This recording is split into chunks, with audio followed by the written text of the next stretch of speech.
يقال عام توم الفصل التاسع. أوفيليا.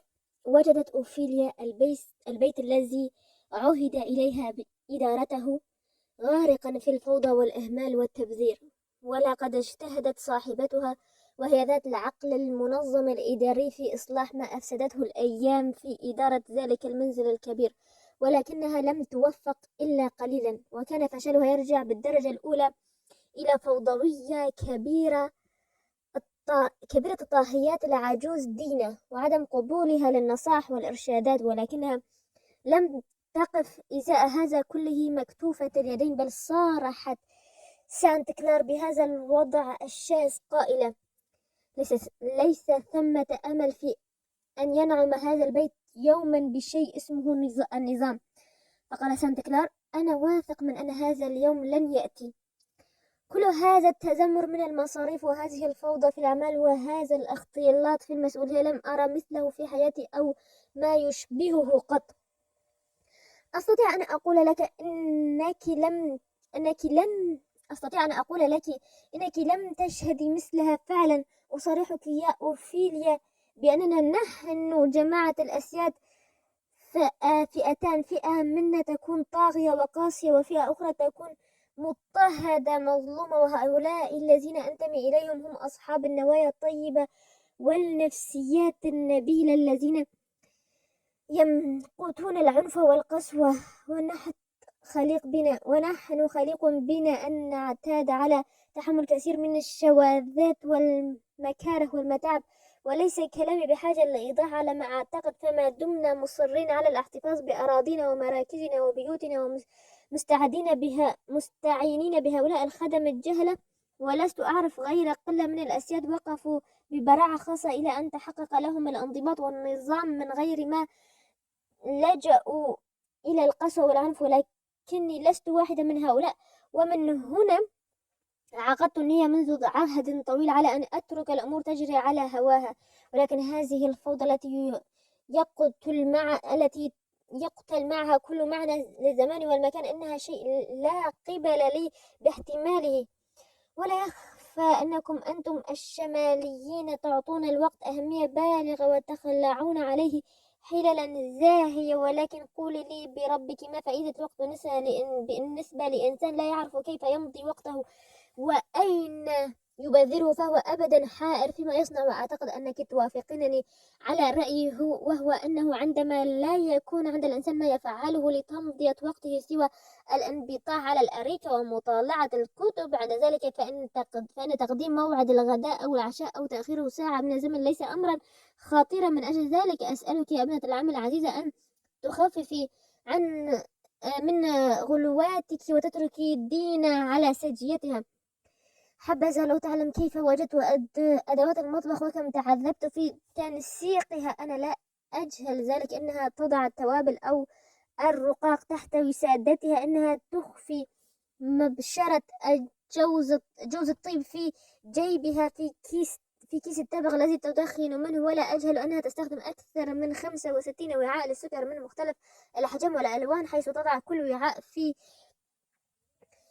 ثقب من ثقوب البيت، وأنها تغسل صحون بمناديل السفرة أو بقطعة من فستان قادم. ولكن المهم في هذه المرأة أنها تعد لك طعاما فاخرا وتصنع القهوة سائغة، ولهذا فينبغي عليك أن تحكمي على أعمالها من خلال نتائج ما تحققه، كما يحكمون عادة على القادة العسكريين ورجال الحكم. ولكن ما قولك بالتبذير والإنفاق من غير حساب؟ حسنا، أغلقي في وجوههم جميع الأدراج والخزائن واحتفظي بالمفاتيح ووزعي عليهم ما يحتاجون إليه بمقادير صغيرة مقننة. إن هذه الطريقة لا تروق لي سانت كلار، وإني لا أستطيع أن أتصور أن هؤلاء العبيد الأرقاء سارقون وغير أمناء. ترى هل أنت متأكد من أننا لا نستطيع الاعتماد عليهم في مثل هذه الأمور؟ لو تعلمين أن حديثك عن الأمانة شيق ومضحك، أن كل شيء ممكن أن يقع، وهل يكونون أمناء من كانوا على شاكلتهم؟ بل لماذا عليهم أن يكونوا أمناء وهم أرقاء؟ بل ما هي المثالية التي يجدر بها أن تجعلهم أمناء على هذه الأرض؟ ولكن أليس بينهم نفر يتحلون بالأمانة؟ طبعا أنك لتقعين فيهم بين الفينة والفين على عبد تنعم عليه الطبيعة بقسط كاف من الصدق والإخلاص والأمانة دون أن تق- المغريات على إفساده. والمشكلة هي أن الملون يحس ويرى منذ طفولته في سن الإرضاع أن الأساليب السرية هي وحدها التي يمكنه استخدامها للوصول إلى أغراضه، فهو هكذا ينشأ وهكذا يسلك مع والديه قبل سيده وأسياده الصغار بل وأصدقاء أسياده. ولهذا فإنه ينشأ على المكر والخداع ويراهما مزودين للنجاح في هذه الحياة، وليس من العادل أن تنتظري منه شيئا غير هذا. وعندي أنه لا يجوز إنزال العقاب به من أجل ذلك. فإذا تحدثنا عن الأمانة وجدنا أن المجتمع يفرض على الرقيق أن يظل في تلك الحالة الاتكائية بل والطفيلية، حتى أنه يصعب مع ذلك تفهيمه الحقوق والواجبات وما عليه وما له، أو إفهامه بأن أموال مولاه ليست ملكا له هو. والواقع إني شخصيا لا أفهم كيف يستطيع الأرقاء أن يكونوا أمناء، أما صاحبنا توم فليس من ريب في أنه مجرد معجزة في حسن أخلاقه وسيرته. كانت الأنسة أوفيليا في المطبخ أصيل ذلك اليوم عندما صاح بعض الأطفال السود: ها قد أتت بارت تنخر كما هي عادتها دائما. وما أن أتم الصبية كلامهم حتى دخلت إلى المطبخ امرأة زنجية مديدة القامة معروقة العظام وعلى رأسها سلفي أصناف من الكعك والحلوى. عجبا منك، فأنت تعاقرين الخمر طوال الوقت ثم تشتكين وتتأففين. قالت لها هذا فتاة عبدة أنيقة نصف خلاسية في حين كانت تعبث بقرطها المرجاني الزجاجي. وقالت دينا: يا ليتني مت. فسألتها الأنسة أوفيليا عن سبب تمنيها الموت، فأجابت: لكي نتخلص من الشقاء. ثم التفتت دينا إلى الفتاة الخلاسية التي انتقدت شربها الخمور وقالت لها: قد تنتهون أيتها الصغيرة إلى ما انتهيت إليه أنا في يوم من الأيام، وسأكون مسرورة أن أراك على تلك الحال، وعندئذ ستعطشين إلى قطرة من الخمر كما أتعطش أنا، تنسين بها همومك وأحزانك. فقالت دينا بلطف: تعالي يا برد، دعينا نرى كعكتك، وهذه سيدة تدفع لك الثمن. وتناولت الآنسة أوفيليا بضع كعكات من السلة وصاحت دينا: هناك تجدين في الإبريق القديم المشوه الموضوع إلى الرف بضع بطاقات، فأتيني بها يا جين. فسألت الآنسة أوفيليا باستغراب: بطاقات؟ وما الغرض منها؟ إننا نشتري البطاقات من سيدها وهي تقدم لنا الخبز مقابلها.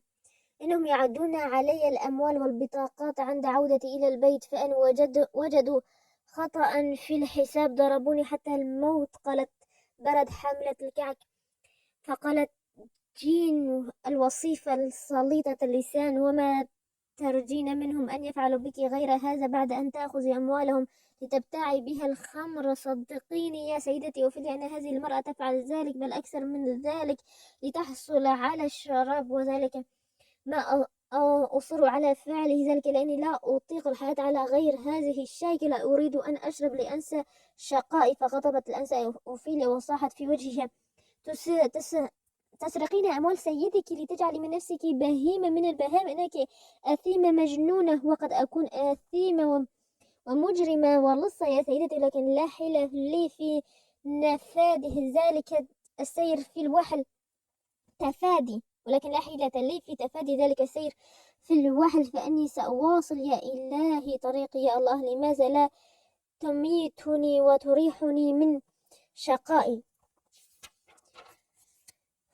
وفي بطء وتثاقل نهضت العبد العجوز ووضعت السلة على رأسها من جديد، وقبل أن تمضي لسبيلها تطلعت إلى الفتاة نصف الخلاسية التي كانت تعبس بقوطها وقالت: ما أخالك إلا فتاة مغرورة، فأنت تحسبين أنك جميلة وأنيقة بهذا القرط المتدلي من أن أذنيك، ولكني أرجو لك أن تعيشي طويلا حتى يأتي ذلك اليوم الذي تصبحين فيه عجوزا فقيرة كثيرة الشكوى وتذمر من حياتها مثلي، وعندئذ ستضطرين لمعقرة الخمر فتشربين وتشربين كما أشرب، ولعلك آنذاك تجدين أن الخمر هي تعزي البؤساء الواحدة.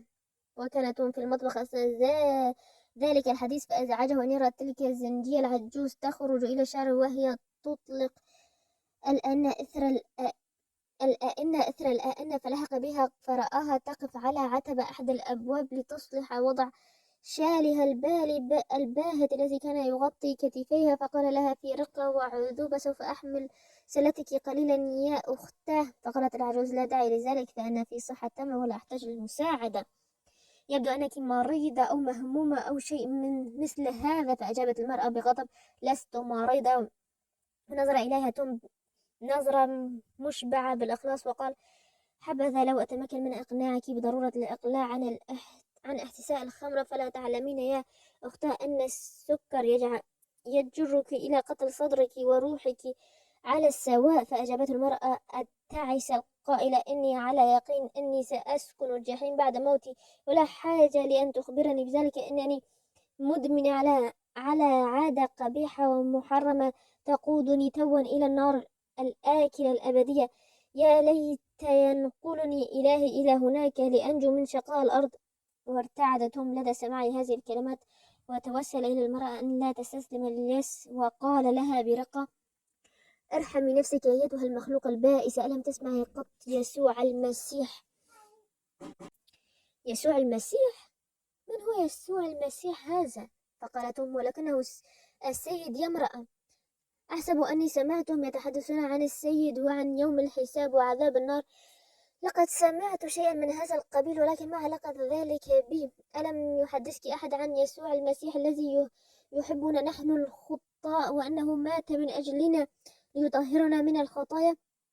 لا أعرف شيئا من هذا، ولم يحدثني بذلك أحد، كما أني لم أسمع إنسانا حدثني بنحو بعد أن مات معلمي العجوز. فسألها توم: وأين تربيت وترعرعت يا أختاه؟ هناك بعيدا في كنتاكي، فلقد استخدمني أحد النخاسين لتربية أولاده العبيد الصغار، حتى إذا كبروا قليلا أسرع إلى بيعهم في سوق النخاسة، وعندما كبرت باعني ذلك الملعون لأحد المضاربين في سوق البورصة، وهذا باعني بدوره إلى السيد الحالي. وما الذي أوقعك في عادة الشرب القبيحة؟ لقد قادني إليها سوء طالعي، فالخمرة تسليني عن همومي وتبعد عني كربتي ولو إلى حين. فقد كان لي ولد صغير جميل جدا، ولد بدينا وصحته جيدة، وقد صدف أن مرضت سيدتي، فكان لزاما علي أن أعتني بها، فانتقلت الحمى إلي بالعدوى، فجف اللبن في صدري مما أدى لهزال الطفل، فإذا به يصبح جلدا وعظما. وقد طلبت من سيدتي أن تبتاع له قليلا من الحليب، فلم تأبه لطلبي، بل أجابتني أن باستطاعة الطفل أن يأكل من الأطعمة التي يأكلها باقي الناس. وكان الطفل يضمر ويهزل من الجوع، وكان يصرخ ليلا نهارا من الطوى، حتى ضاق صدر سيدتي ببكائه، فأخذت تمني نفسها ببيعه أو بموته. وقد منعتني سيدتي من أن أعتني به ليلا، لأنها كانت تعتقد أن وجوده معي يبعد عن عيون النوم، فلا أعود صالحة لخدمتها. وقد أخبرتني أخيرا أن أنام في غرفتها، فأوجبت علي أن أضع طفلي وحيدا في علية صغيرة، فبكى تلك الليلة بكاء متواصلا، بل بكاء على ما يظهر فتاكا، مما أدى إلى موته. منذ ذلك الحين لجأت إلى الخمر لكي لا أتذكر الحادث، بل لأبعد صوته وصراخه عن أذني. لقد تذرعت بالخمر وسأواصل على احتمالها ما حييت. فأنت تقول يا سيدي بأني صائرة إلى جهنم، وأقول لك: بل أين أحيا أنا الآن إن لم أكن في الجحيم؟ فقال: أيتها النفس البائسة، ألم يخبرك أحد قط كيف أحبك يسوع السيد ومات من أجلك؟ ألم يخبرك أحد قط بأنه سوف يمد إليك يد العون، وبأنك سوف تذهبين إلى الجنة وتنعمين آخر الأمر بالراحة. لست أريد الذهاب إلى الجنة. أليست هي المكان الذي سيذهب إليه أصحاب البشرة البيضاء؟ إنني لأفضل أن أذهب إلى الجحيم على أن أجتمع بسيدي وسيدتي في الجنة. قالت العجوز هذا وقذفت من صدرها محرقة، ثم حملت سلتها على رأسها وراحت تتابع طريقها ببطء وتثاقل. وهنا استدار توم وقفل راجعا إلى البيت. وفي الفناء التقى توم بإيفا الصغيرة وقد زينت رأسها بإكليل من الزنبق وشعت عيناها ببريق الجذل والابتهاج. وصاحت إيفا وهي تمسك بيد توم الحزين: يا توم، لقد وجدتك أخيرا، فأني سعيدة بأن ألقاك. فقد قال والدي بأنه من الأفضل لل... أن تقودني للنزهة في عربتي الصغيرة الجديدة التي تقودها الأحصنة الصغار. ولكن ما بك يا توم مكفهر الوجه كئيبا، وماذا اعتراك؟ فقال توم بنبرة دامعة: لست أشعر بنشاط يا آنسة، ولكنني سأخرج العرب من أجلك لنخرج في نزهة. ولكن يجب أن تقول لي يا توم، ما الذي يؤلمك؟ فقد رأيتك تتحدث إلى برد العجوز، فهل تكون هي سبب كآبتك؟ وقص توم حكاية الزنجية التعيسة على مسامع إيفا الطفلة بكلمات معبرة تفيض عاطفة وتأثرا. فغضبت إيفا لدى سماعها تلك القصة المؤلمة، ولكنها لم تنتحب ولم تبكي ولم ترسل صيحات العجب ودهشة كما يفعل غيرها من الأطفال، بل صمتت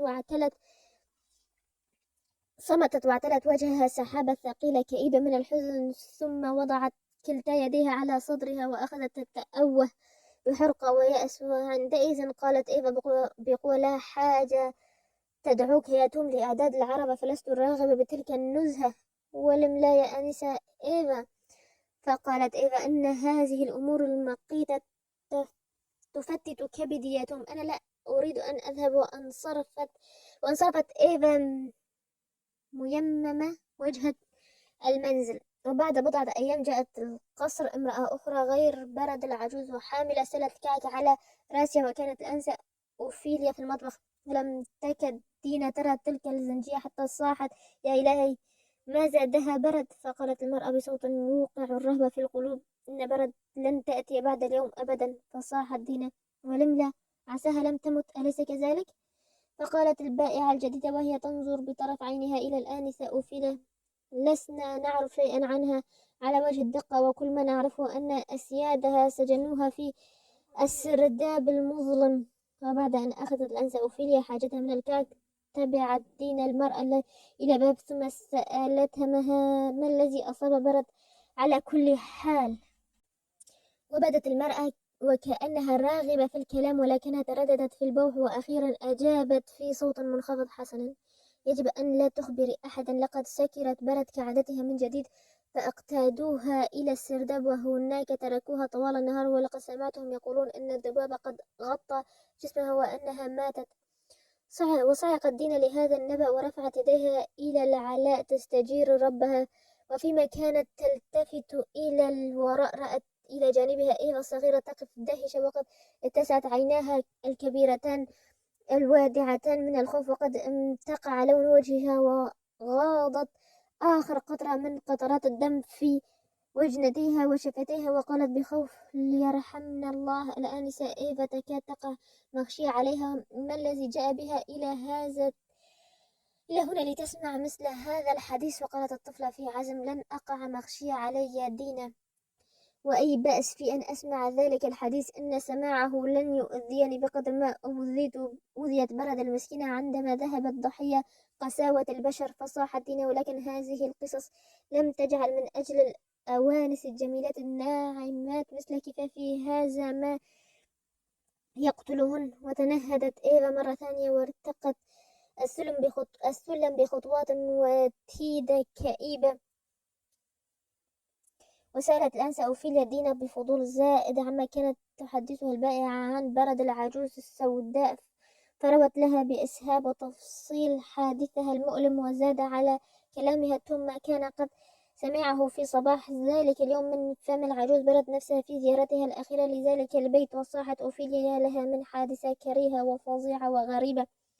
ودخلت الغرفة حيث كان سانتا كلار مسترخيا على مقعد طويل يطالع في صحيفته وقصت عليه النبأ. فقال سانت كلار متابعا النظر في صحيفته: لقد كنت أتوقع مثل هذه الخاتمة. المسكينة برت، فقالت الأنسة أوفيليا: كنت تتوقع ذلك، ولكن ألا تعتزم أن تفعل شيئا ما؟ أليس عندك من تبعاته للتدخل والحيلولة دون اقتراف المآسي؟ ما بوسعي أن أفعل، ففي من يؤثر أن يهلك ممتلكاته ويفقد النفع الناشئ عنهم، وجاء حريب أولئك الناس أن يحرصوا على ما يملكون. أما إذا كانوا يفضلون إتلاف أملاكهم بأيديهم، فلا أدري ما الذي أستطيع أن أفعله في هذا السبيل. ويبدو يا ابنة عمي أن تلك الآنسة البائسة كانت تسرق أسيادها لتتمكن من ابتياع الشراب، ولهذا فليس ثمة أمل كبير في إثارة العطف عليها. ولكن هذا فظيع يا أوغستان، ليس من شك في أن ذلك سيعود بالوبال الشديد ذات يوم. يبدو أنك تجهلين يا عزيزتي أني لم أقترف أنا ذلك جرم، بل غيري فعله، وأنا لم يكن لي دخل فيه لا من قريب ولا من بعيد. وتأكدي لو تيسر لي أن أتفاداه لفعلت. ولكن ما شأني إذا كان أولئك الأسياد القساة يسلكون هذه المسالك القذرة ويعاملون أرقائهم مثل هذه المعاملة النكراء؟ إنهم يعتقدون أن لهم السلطة المطلقة على أرقائهم، وهم لهذا الطغاة، ولكنهم غير مسؤولين، وليس في التدخل ما يبعدهم عن وحشيتهم. لذلك كان من الأفضل للرجل الشهم إزاء هذه المظالم أن يغض طرفه ويصم أذنيه ويترك الأمور تجري على هواها. ولكن كيف تستطيع أن تغمض جفنيك وتوصد أذنيك إزاء هذه الوحشية؟ كيف تستطيع أن تدع هذه المظالم تحت سمعك وبصرك وأنت إنسان رقيق المشاعر؟ ما عساي أن أفعل؟ وما الذي تتوقعينه مني يا عزيزتي؟ في بلادنا طبقة من الناس محتقرة ومهانة، وطبقة في الوقت ذاته جاهلة وغبية قد وجدت مقاديرها من غير احتياط أو رادع إنساني في أيدي الطبقة الثانية تؤلف الأكثرية المطلقة في شعبنا، وهم بأغلبهم قساة القلوب الذين فقدوا الحصافة والضمير الإنساني، بل ولا يدركون إدراكا حقيقيا معنى العطف البشري. وفي المجتمع الذي نحيا فيه، ماذا تطلبين من رجل شريف أن يفعل غير أن يغمض عينيه ويقسي قلبه ويترك الأمور تجري؟ أنا لا أستطيع أن أشتري كل بائس تقع عليه عيني، ولست بقادر أن آخذ لنفسي صفة الفارس التائه، فاجعل عملي القضاء على كل الظلمة الأفرادية في مدينة كهذه. وأعتقد أن كل ما بوسعي أن أفعله هو أن أتحاشى هذا المسلك الشائن المشين الذي لا يليق بي. وكأنما لم تقتنع الأنسة أوفيليا بآراء أوغستيان، فقالت: الحق أقول لك يا أوغستيان أني ما أزال منزهلة من دفاعك عن مثل هذا النظام القذر. وتناولت كب صوفها وشرعت في الحياكة: وهل وافقت على ذلك النظام أيتها النسيبة العزيزة؟ فقالت أوفيليا في انفعال: طبعا أنت تدافع عنه، إن أهل الجنوب جميعا لا يدافعون عنه. أعتقد أنهم لهذا يقتنون العبيد ويسترقونهم. أليس من السخف أن يقوم الإنسان بأعمال يستنكرها ولا يعتقد أنها حق؟ ألم تفعلي في حياتك قط عملا وتعلمين علم اليقين أنه خطأ؟ فقالت أوفيليا: إني حين أفعل ذلك أعتصم بحبل التوبة، وهذا عين ما أفعله أنا، إني لا أتوب عن هذا الإثم كل يوم. ولكن لماذا تصر على التردي في هذا الاسم أبد الدهر؟ ألم يصدف معك أن أقدمت يوما على اقتراف ثم بعد أن ثبت من بعد أن تبتي عن مثله يا عزيزتي؟ حسنا، ولكن ذلك لم يحدث لي إلا في حالات ضعفي القصوى. فقال سانت كلار: حسنا، وأني واقع في مهالك الضعف القصوى. أما أنا فأني أحاول دائما أن أتغلب على ضعفي وأتجنب الاستمرار في الخطيئة. وثقي أني كنت أعتزم دوما الإقلاع عن اقتراف أي إثم طوال هذه السنين العشر، ولكنني ما أحسب أني توفقت للخلاص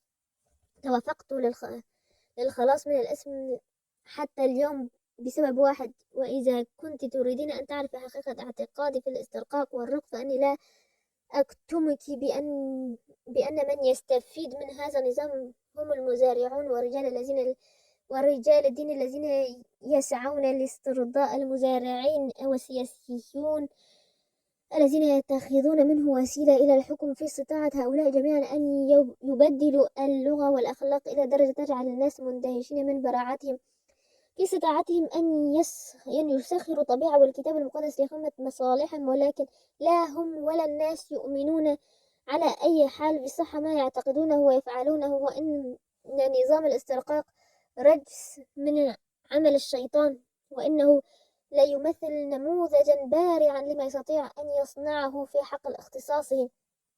وهنا بدت على الآن أوفيليا إمارات الدهشة، وتوقفت يدها عن الحبك وكأنها أن سانتا كلار بدهشتها فاسترسل في الحديث، وكأنما آنس سانتا كلار بدهشتها فاسترسل في الحديث.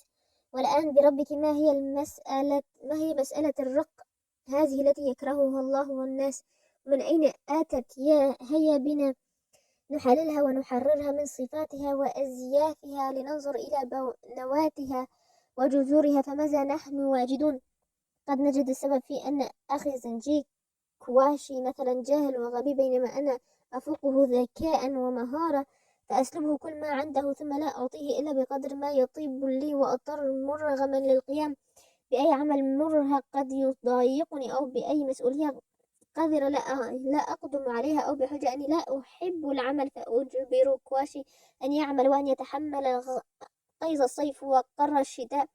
وهكذا حكم على كواشي بأن يعمل ويربح لي المال لأنفقه على أهوائي، وعليه أن ينفذ رغباتي لا رغباته وإرادتي لا إرادته ما دام على قيد الحياة، بل وأكثر من ذلك. فتدخل بينه وبين ربه وأحرمه من دخول الجنة إذا شئت، وأسمح له بها إذا أردت. هذا في اعتقادي حقيقة الاسترقاق، وأني أتحدى أي إنسان قانوني على وجه الأرض أن يخرج بنتيجة من قوانيننا الاسترقاقية بشيء غير الذي ذكرته.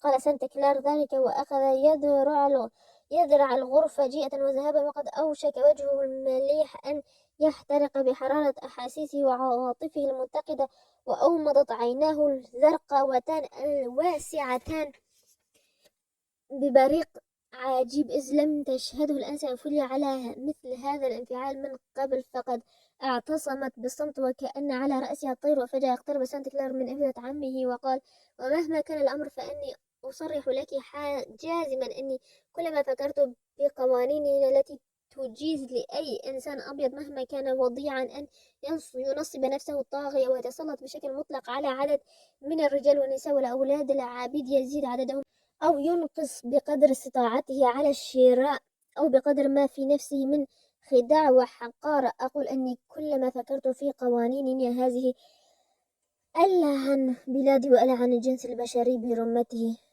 وصاحت أوفيليا: كفى يا أوغستيان، كفى، فأني متأكدة من أنك قلت كل ما أنتظره منك أن تقول له، وأقسم أني ما سمعت حتى ولا في الشمال إنسانا يتفوه بمثل هذا الكلام ضد القوانين الجائرة. فقال سانتا كلار وقد عاودته لا مبالاته المألوفة في الشمال: هذا هراء، إن أصحابك الشماليين ذو دم بارد، وهم لا يحسنون صب اللعنات كما نحسنه نحن حين لا يبقى في قوس الصبر منزع.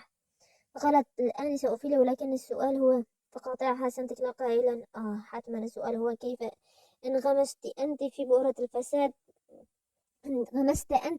الفساد هذه وارتكبت مثل ذلك الإثم؟ سأجيبك على تساؤلك، هو أنني فعلت ذلك الإثم وراثيا، فقد كان العبيد الذين ترينهم في بيتي عبيدا لأبي، والبعض الآخر عبيدا لأمي، فأمسوا بحكم الإرث عبيدا لي، مع العدد الجديد من الأرقاء الذين أبتعتهم بمالي الخاص. لقد كان أبي كما تعرفين رجلا مستقيما ذا إرادة حديدية، وقد أثر أن يرتحل إلى هذه الديار ويترك نيو إنجلاند ليفرض سلطته على الرجال والنساء وليجمع ثروته الطائلة على أكتافهم وبمساعدتهم، في حين ظل أبوك في وطنه يفرض سلطانه على الصخور والحجارة وينتزع ثروتهم من الطبيعة وكانت أمي امرأة روحانية تتجسد فيها قيم الكتاب المقدس تجسدا كاملا، وكنت أنا وأخي توأمين، وإذا كان التوأم يتشابهون عادة فقد كنا على النقيض ذلك. وكان أخي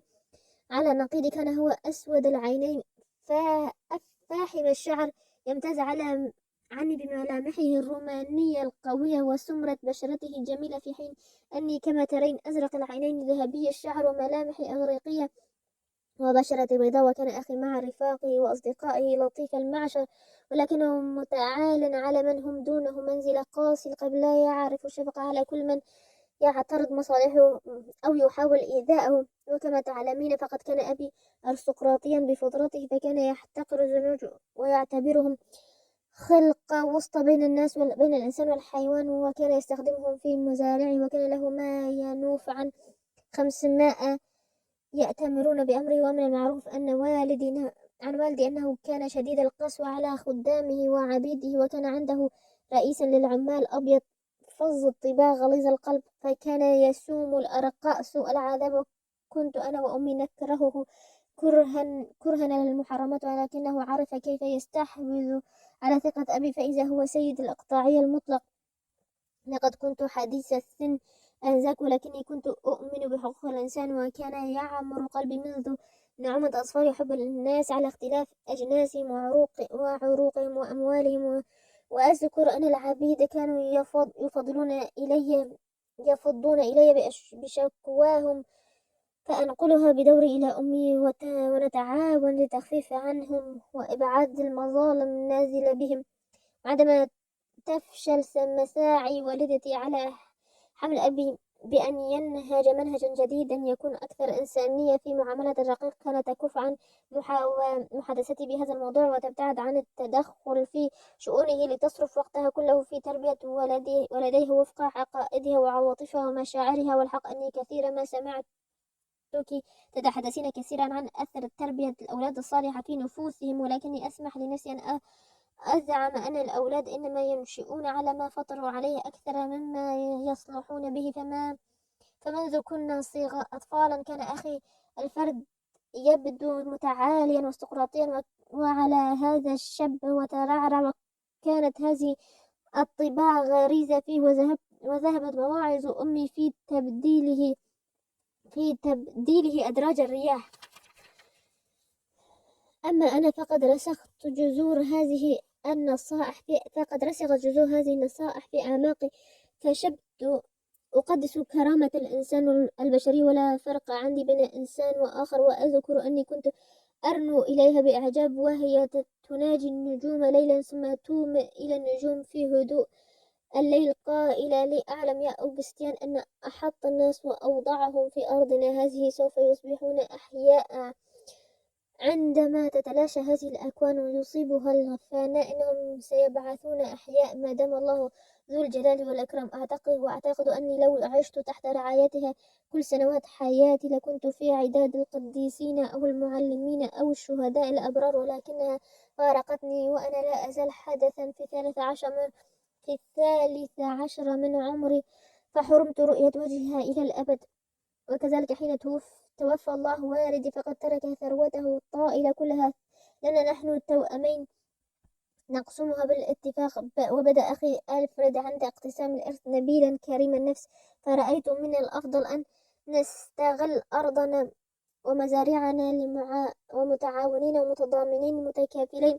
وبعد 2 على هذه التجربة اتضح لي بما لا يتطرق إليه شك بأن فسخ الشراكة كان أفضل لكلينا. فقد هالني أن أرى في مزارعنا 700 عبد يشترون ويباعون ويشتغلون، ثم يسامون سوم البهائم، ويجلدون بالصياد أو بقبضات رؤساء العمال القساة. ومن السخف والغباء القول بأن العبيد يرتاحون لهذه المعاملة القاسية، ولا أعتقد أن هناك مخلوقا بشريا يحيا على وجه الكرة الأرضية يوافق مختارا أو يشتغل طوال عمره وكل يوم منذ مطلع الفجر حتى غروب الشمس، وعين سيده القاسية تراقبه دون أن يكون له حق في أن يستريح ويتنفس الصعداء من عناء الكد المتواصل الرتيب. وهو يفعل كل ذلك لقاء بنطلون واحد وحذاء واحد يصيبه في العام، ومن أجل مأوى صغير وقدر من الطعام الحقير يسد به رمقه ويكفي لإبعاد شبح الموت عنه، ويمكنه في التالي من متابعة العمل المتواصل. وإذا كان في هذا الوطن من يزعم بأن هذه الكائنات البشرية تستمتع وتتلذذ بهذا الوضع كما يتمتع باقي الناس في حياتهم، فإني مستعد أن أشتري ذلك الكلب لأشغله بقلب قانع وضمير مرتاح. فقالت الآنسة أوفيليا: كنت أحسب أنكم جميعا تقرون هذه الأشياء وترون أنها العدل الحق وفقا للكتاب المقدس. إن ذلك هراء وادعاء، فنحن لم نرق بعد إلى هذه الدرجة من الكمال. ألفريد أخي الذي يسري دم الطغيان في عروقه لا يمكنه أن يستعين بهذه النظرية، فهو حين يعامل خدمه بقسوة إنما يعتقد أنه يدافع عن أساس أرفع وأعلى، على أساس تلك النظرية القديمة القائلة بأن الحق يكون دائما للأقوى، معتقدا في الكثير من الصفاقة كما يخيل إلي بأن المزارع الأمريكي في استخدامه العبيد إنما يقلد بذلك ما تفعله الطبقة الأرستقراطية الإنجليزية أو رأسماليون الإنجليز في الطبقة الدنيا، ولكن على شكل مختلف، فيكون من الاسترقاق تسخير العبيد جسدا وروحا. وألفريد أخي يدافع عن كلا النظامين المطبقين هنا وفي إنجلترا، ويقول أنه ما من حضارة عالية يمكن أن تقوم إلا على استعباد الجماهير، سواء كان ذلك الاستعباد فعليا أو اسميا. وهنا صاحت الآنسة أوفيليا بدهشة واستغراب: وأي عقل بشري هذا الذي يتيح لنفسه أن يشابه ما بين حال الأرقاء في أمريكا وحال العمال في بريطانيا؟ يكفي أن العامل الإنجليزي لا يباع ولا يشترى في السوق لأن خاص ولا فرق بينه وبين رب العمل في حقوق والواجبات العامة، ويكفي أنه لا يضرب بالسياط، وهناك لا يكون العامل خاضعا لرب العمل خضوعا كليا ينزله منه منزلة الرقيق الذي يشترى ويباع هنا. وإذا ما كان مالك العبد يجلد صوت حتى الموت عبيده، فإن الرأسمالي البريطاني يلجأ إلى مثل ذلك عن طريقة ملتوية فيجيع العامل حتى الموت. أما ما له علاقة بالأسرة وسلامتها فمن العسير على المرء أن يفرق أيهما أسوأ إذا رأى أولاده يباعون أو أن يراهم يتضورون جوعا تحت سقف البيت الذي يسكنهم. وعلى كل حال فقد حدثت أخي آخر الأمر بضرورة تصفية الشركة، فأجابني بأني إنسان عاطفي كالنساء وأني لا أصلح لحياة العمل في المزارع، وقد نصحني أن آخذ نصيبي من الأموال المودعة في المصرف وأن أسكن بيت الأسرة في نيو أورليانس وأترك أمر العمل له وأنصرف أنا إلى نظم الشعر. ولما لم تحرر عبيدك؟ الواقع أني أكره استخدامهم كآلات صماء لأجمع بواسطتهم الثروة، ولكن لا أكره المحافظة على بعضهم وإنفاق المال عليهم، فقد خدم بعضهم بيتنا منذ طفولتي حتى أصبحت متعلقة بهم كأهلي، ثم كان لأولئك الصغار ولا يمكن إبعادهم. يضاف إلى كل هذا أنهم راضون بالبقاء هنا ولا يطيقون فراقنا. وتوقف سانت كلار لحظة وأخذ يذرع الغرفة جيئا وذهبا، ثم قال: لقد أتى علي حين من الدهر وضعت فيه الخطى لإبداع نظام جديد في هذا العالم، فقد كان يطوف في مخيلتي نوع من العقيدة بأني سأكون محررا ومصلحا فأمحو عن وجه وطني لطخة العار هذه. وأعتقد أن معظم الشبان يتعرضون لمثل ما تعرضت له من حماس تعصف في نفوس مثل هذه الحمى في وقت ما. ثم وما الذي حال بينك وبين تنفيذ ما عزمت عليه؟ حسنا، إن الرياح لم تجري بما كنت أشتهي وأرغب، فتملكني اليأس، وبعد أن كنت أطمح أن أكون معلما ومجددا بيئتي، قنعت من الحياة بأن أكون قطعة من الخشب تطفو على سطح المياه وتتقاذفها الأمواج لا أكثر ولا أقل. وهنا سألت الأنسة أوفيليا: وما رأيك في قضية الاسترقاء عموما؟ وما المصير الذي ستؤول إليه؟ لا يمكنني الإحاطة بما سيؤول إليه الرق، ولكن لا ريب في أن الجماهير ستتكتل ذات يوم وتتحفز للوثوق في جميع بقاع الأرض، ولا بد أن يأتي يوم تغضب فيه جماهير الواعية غضبتها القصوى إن عاجلا أو آجلا وقد بدأت تباشير هذه الثورات تظهر في أوروبا وإنجلترا بل وفي هذه البلاد. وما كانت تحدثنا به والدتي من أنه سيأتي زمن تسود فيه العدالة والإصلاح جميع أطراف الأرض، وذلك حين تسود ديانة المسيح، حيث يتحرر جميع الناس ويصبحون سواء. وهكذا علمتني أن أصلي وأنا صغير فأقول: مملكتك يا رب آتية.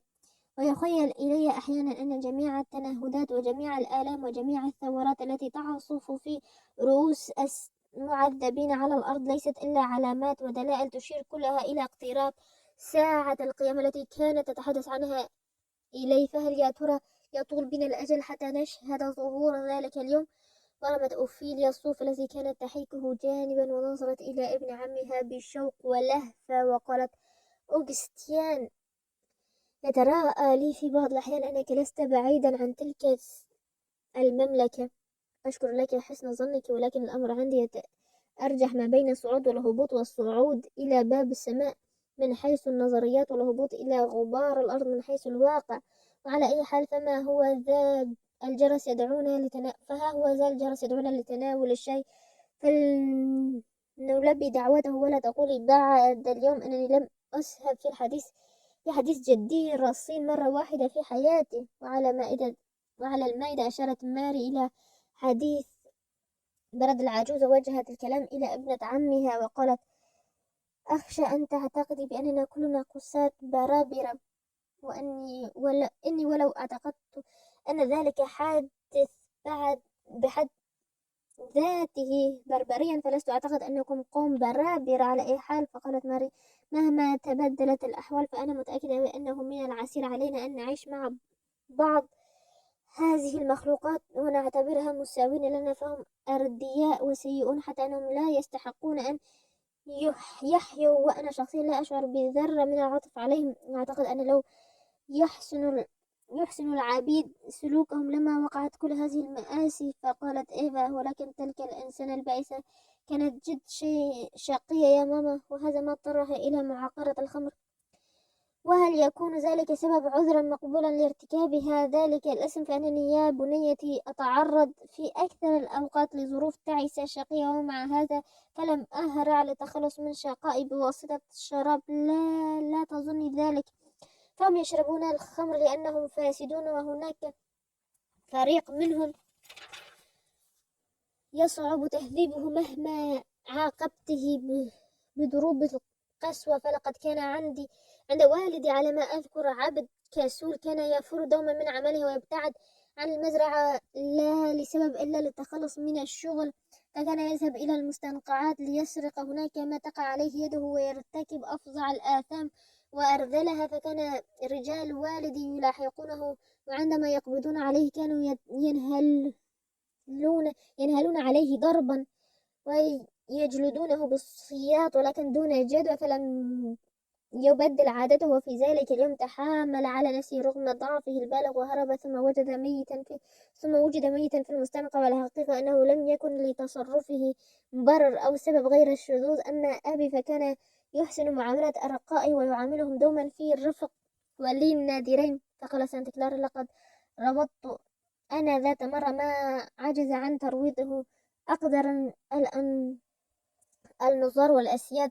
فصاحت ماري: أنت يا أوغستين، كم يسرني أن أعرف عنك شيئا من هذا القبيل قد قمت به من تلقاء نفسك. حسنا، لقد كان ذلك العبد ضخم الجسم قويا، وكانت فكرة الحرية مستحوذة عليه استحواذا كليا، وكان يشبه أسدا أفريقيا بقوته وجرأته، وكان يسمى شيبو. وقد أذاق مالكيه الأمرين، فتناقلته الأيدي النخاسين بيعا وشراء حتى انتهى به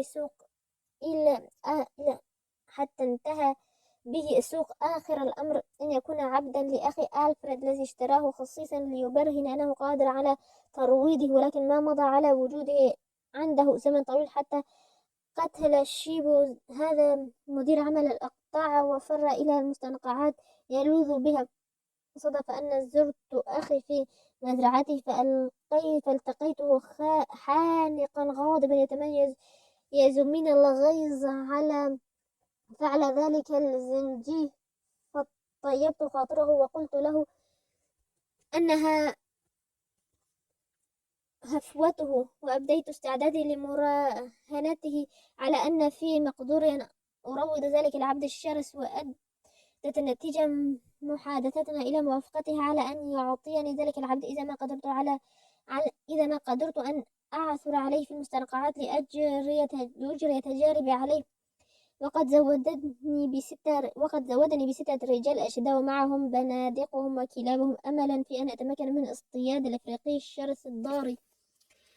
وانطلقنا نبحث عنه، وكانت الكلاب دالتنا، وأخيرا اهتدينا إلى مقره، ولكنه ما كاد يرانا حتى أطلق ساقيه للرياح وراح يعد كالغزال، فما استطعنا أن ندركه حالا، غير أن ضم من القصب السكر اعترضت سبيله فتلكأ عن السير حتى تمكن الكلاب من إدراكه، فعارك الكلاب وانقضى عليه كالأسد، وببسالة مدهشة قتل 3 كلاب بيديه العاريتين العزلاوين، ولكن أصابته آنذاك إحدى رصاصاتنا فسقط على الأرض يتخبط بدمه. وقد وقفت فوق رأسه فتطلع إلي المسكين بنظرات قاسية ويائسة في نفس الوقت، فأخذتني الشفقة عليه، وأبعدت عنه الكلاب والرجال الذين تهافتوا عليه يريدون الإجهاز عليه، وأعلنت أمامهم بأن ذلك العبد أصبح أسيري منذ الساعة.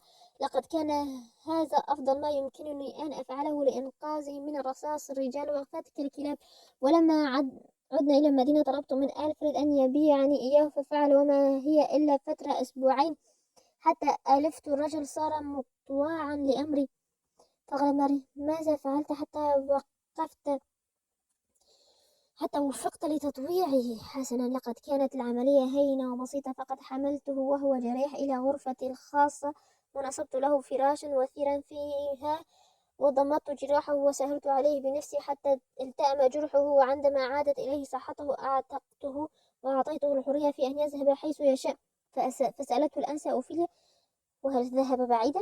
بالطبع لا، ولقد بلغت به الألفة أن رفض صك الأعتاق وأبى أن يفارقني، ومنذ ذلك الحين صار يلازمني كظلي، وأشهد أني لم أعرف طيل عمري إنسانا أنبل قلبا وأنفى سريرا وأكرم خلقا منه، وقد اعتنق المسيحية بعد ذلك وغدا لطيف المعشر دمثا كالأطفال، بيد أن فقدته في موسم الكوليرا الأول، ذلك حيث قدم حياته فداء لحياتي، فقد كنت مريضا بينما لازمني الشيب وخدمني في مرضي أصدق خدمة، فعادت الحياة إلى جسدي الذاوي، ولكن المسكين وقع هو فريسة الكوليرا، وعبثا حاولت إنقاذه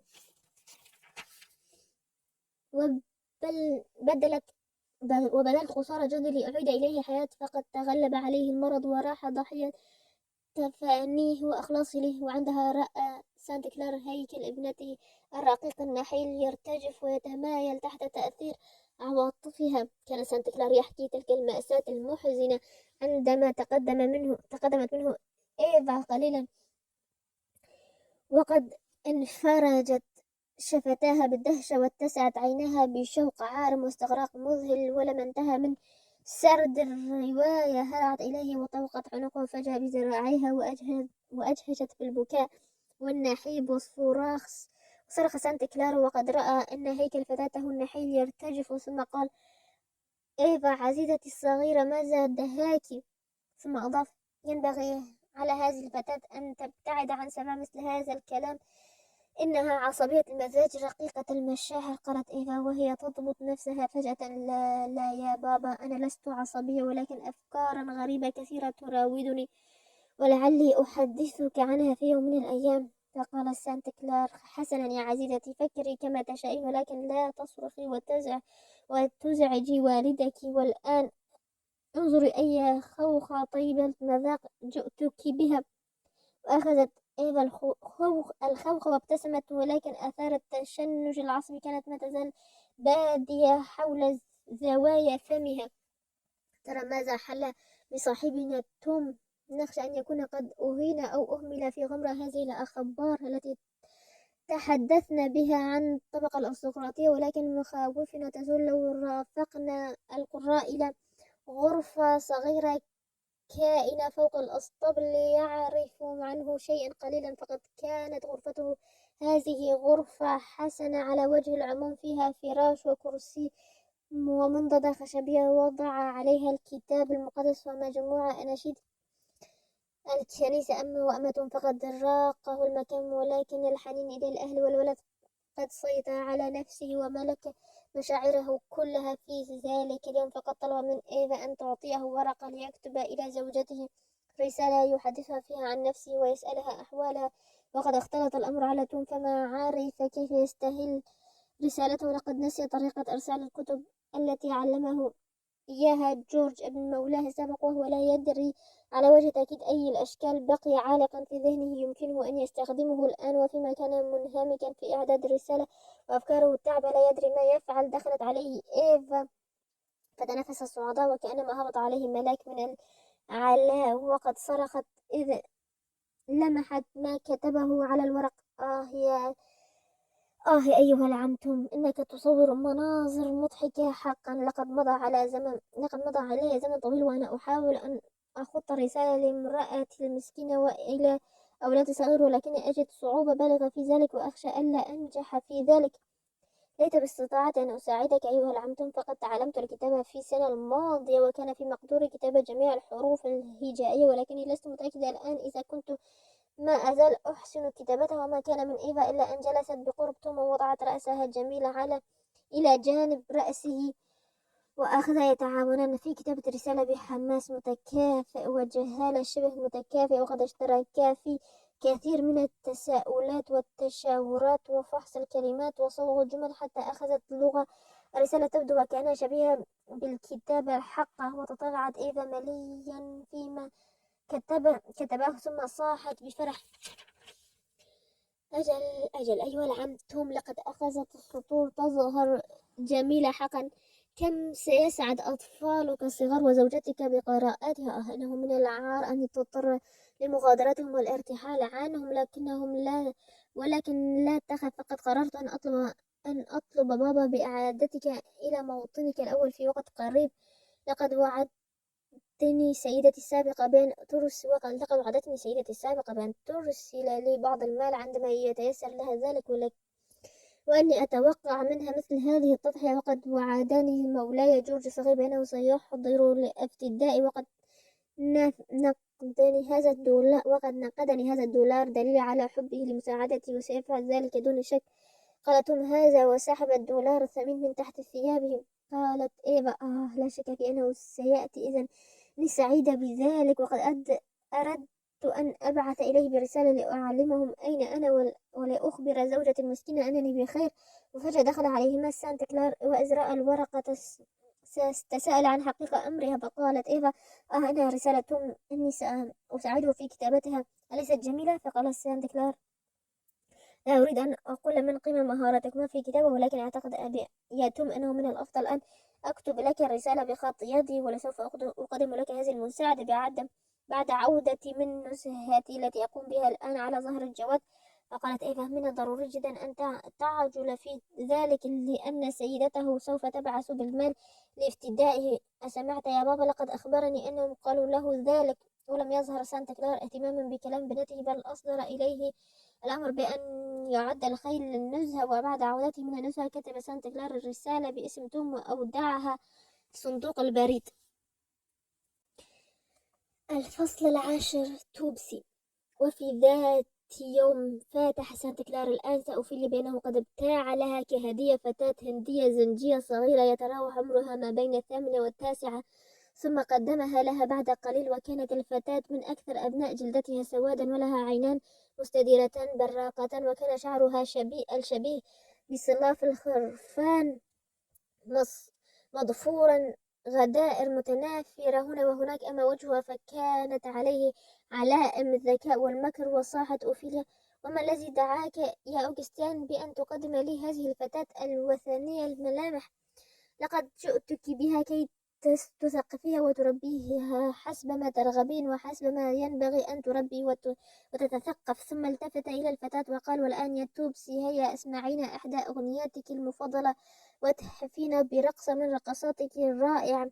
وبرقت عينا الفتاة سوداوتان شبيهتان بالزجاج، واندفعت تغني أغنية زنجية غريبة اشتركت في أدائها رجلاها ويداها جميعا، حتى إذا انتهت وجه سانتا كلار إليها الخطاب قائلا: توبسي، هذه سيدتك الجديدة، سأتركك الآن بين يديها، ولا تنسي أن تسلكي دائما سلوكا ممتازا. نعم يا سيدي.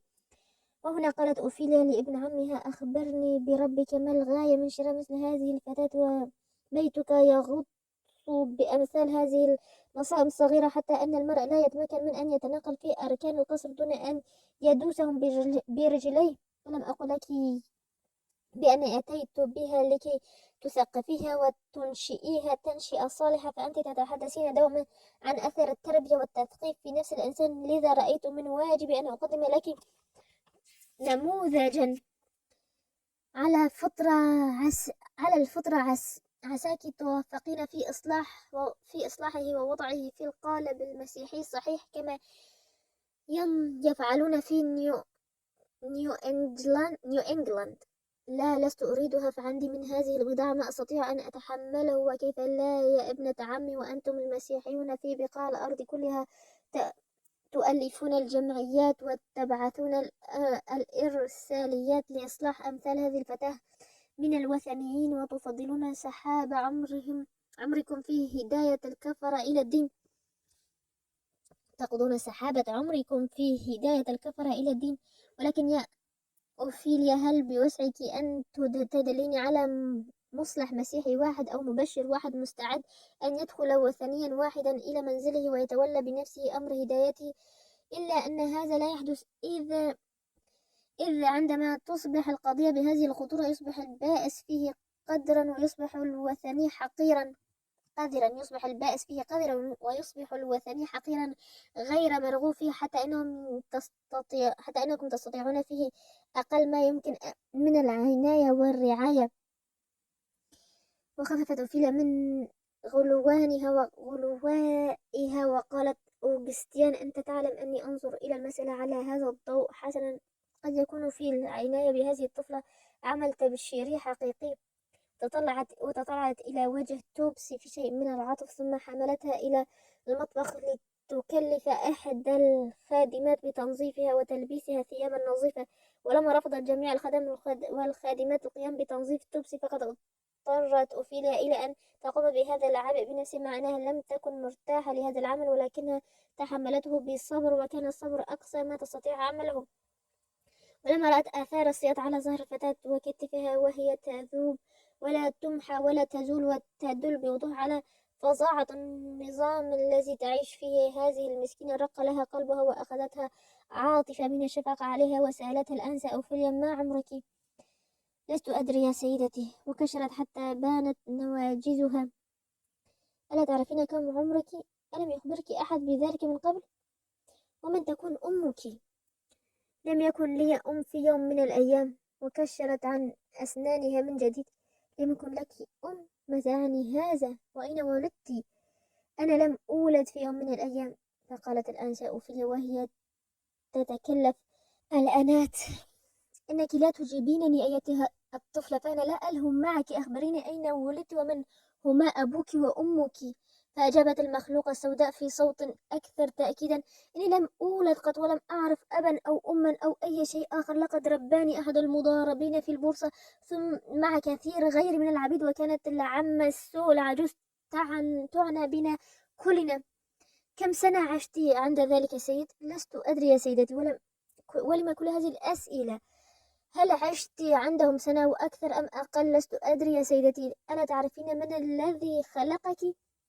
وضحكت الطفلة ضحكة مثيرة، ثم قالت: لست أعلم إن أحدا قد خلقني. وهنا بدا للأنسة أوفيليا أن تسألها عن أشياء أقرب إلى فهمها. فقالت: هل تعرفين كيف تخيطين؟ لا يا سيدتي. ولكن ما الذي تعرفينه؟ وماذا كنت تصنعين عند سيدك وسيدتك؟ كنت أحمل الماء وأغسل الصحون وأمسح السكاكين. وهل كانا يحسنان معاملتك؟ لم أعتقد أنهما كانا طيبين معي. هنا حدجت السوداء الآنسة أوفيليا بعينيها الماكرتين وهكذا انصرفت الأنسة أوفيليا لتهذيب توبسي، فعلمتها بادئ الأمر ترتيب الغرف وتنسيق الأسرة، فيما كانت تشرح لها في اليوم الأول كيف تبسط الأغطية على الفراش بذوق وأحكام. غافلتها التلميذة الصغيرة واختطفت قفازين وشريطة حريرية وخبأتهما جميعا في وسطها. والآن يا توبسي، حاولي أن تعيدي عمل ذلك بنفسك. بعد أن قالت الأنسة أوفيليا هذا، نزعت الأغطية من الأسرة وجلست لترى إلى أي حد ستنجح صغيرة في درسها الأول. وتقدمت توبسي بنشاط للقيام بالتجربة، فنالت بوجه عام رضا الأنسة أوفيليا، ولكنها لم تكد تفرغ من عملها حتى تدلى طرف الشريط من أسفل ردفها، مما أغاظ أوفيليا، فصاحت في وجهها بحد ما هذا، لقد سرقت الشريط أيتها الطفلة الفاسدة الشريرة. وسحبت الأنسة أوفيليا شريطا من ردف توبسي من غير أن يعتري الجارية الصغيرة أي قلق أو اضطراب، فقد اكتفت بأن نظرت إليها بعينين تموران بالدهشة والبراءة. وقالت توبسي ولكن هذه شريطة الأنسة فيلي أليس كذلك؟ ما الذي أتى بها إلى ردائي؟ فصاحت أوفيليا توبسي لا تكذبي، لقد سرقت الشريطة سيدتي، أنا لم أسرقها، أنا لم أراها إلا في هذه الدقيقة. توبسي كوني متأكدة بأني سأجلدك لو بقيت مصرة على ادعائك الكاذب. ولكن الطفلة أصرت على الإنكار، فأمسكت الأنسة أوفيليا بها وهزتها هزا عنيفا، وأخرجت هذه الهزة القفازين من الردف الآخر. فصاحت أوفيليا انظري أيتها اللصة، وبعد هذا ما تزالين مصرة على أنك لم تسرق الشريطة؟ واعترفت توبسي بسرقة القفازين، ولكنها أنكرت أن تكون قد سرقت الشريطة. فقالت الآنسة أوفيليا والآن يا توبسي، إذا اعترفت بكل شيء فلن أعاقبك بالجلد هذه المرة. فما كان من توبسي إلا أن اعترفت بكل شيء. وهنا قالت أوفيليا حسنا، أخبريني الآن، هل سرقت شيء آخر من قبل؟ أنا لن أجلدك إذا اعترفت. نعم يا سيدتي، لقد سرقت ذلك الطوق الأحمر الذي تضعه سيدتي الصغيرة في عنقها. أيتها الطفلة الشريرة، اذهبي وأتني به في الحال. لا أستطيع يا سيدتي، فقد التهمته النيران. احترق؟ يا للقصة العجيبة حقا. اذهبي واجلبيه وإلا جلدتك بالصوت.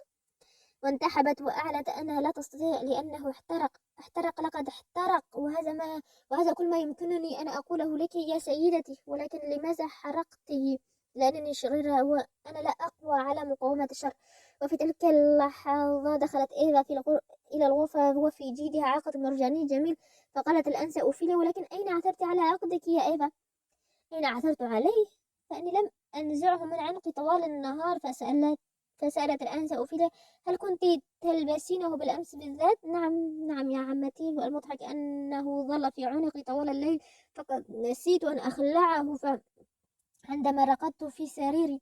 وأصاب الأنسة أوفيليا ذهول صارخ، ثم قالت بيأس إني أعترف بعجزي عن فهم هذه الطفلة. ثم التفتت إلى توبسي وقالت لها لما ادعيت أيتها الشقية بأنك سرقت العقد؟ فقالت توبسي وهي تفرك عينيها لقد طلبت مني يا سيدتي أن أعترف فلم أجد ما أعترف به، فقلت لك أني سرقت العقد. فقالت أوفيليا ولكنني لم أكلفك أن تعترفي بأمور لم تفعليها طبعا، فذلك كذب محرم، أرجو ألا تعتادي على اقترافه.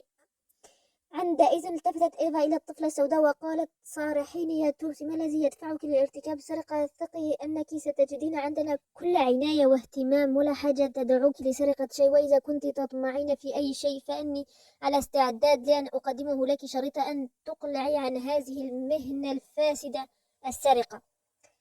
وكرست أوفيليا الساعات الطويلة لتعليم توبسي القراءة والخياطة. أما في الفن الأول فقد أبدت ذكاء نادرا واستعدادا لتعلم الحروف غريبا، فما مضى عليها فترة يسيرة من الزمن حتى أصبحت تحسن القراءة. وأما في فن الخياطة فلم ترق توبسي إلى مثل ذلك النجاح، وعلى مراد ذلك لخفة حركتها، فكانت دائمة الحركة كالقطة نشيطة كالقرد، فلم تناسبها الخياطة فمقتتها لأنها تجمد من حركتها وتكبت نشاطها. وفي أيام الآحاد أخذت أوفيليا تعني بتعليم توبسي تعليم الدين المسيحي، فأظهرت الفتاة فطنة مدهشة، إذ كانت تحفظ ما تمليه عليه سيدتها بسرعة بالغة، مما أهاب بالمعلم أن تكثر من تلقين الفتاة تلك التعاليم. وسألها سانت كلار ذات يوم أي فائدة تتوقعين أن تجنيها هذه الطفلة من ذلك كله؟ فقالت أنسى أوفيليا التعاليم المسيحية هي أفضل ما ينبغي أن تلقنه للأطفال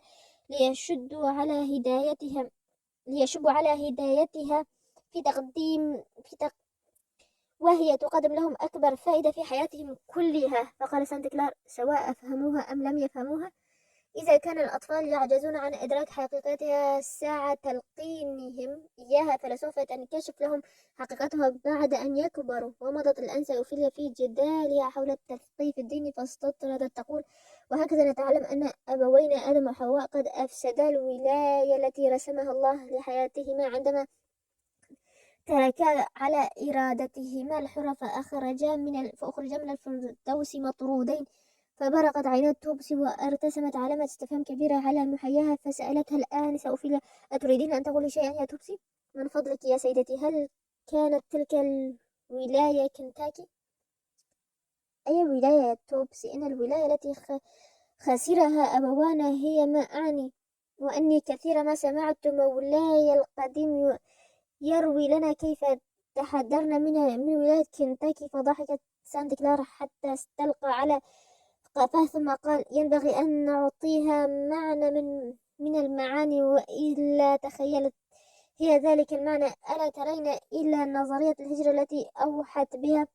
فزجرت الأنثى أوفيليا ابن عمه وقالت: وهل تراني وفق لتعليمها أصول الدين ما دمت تسخر من طريقتي وتهزأ بي على هذه الشاكلة؟ فوعدها سانت كلار بالتزام الصمت، وانصرف إلى جريدته يتصفحها.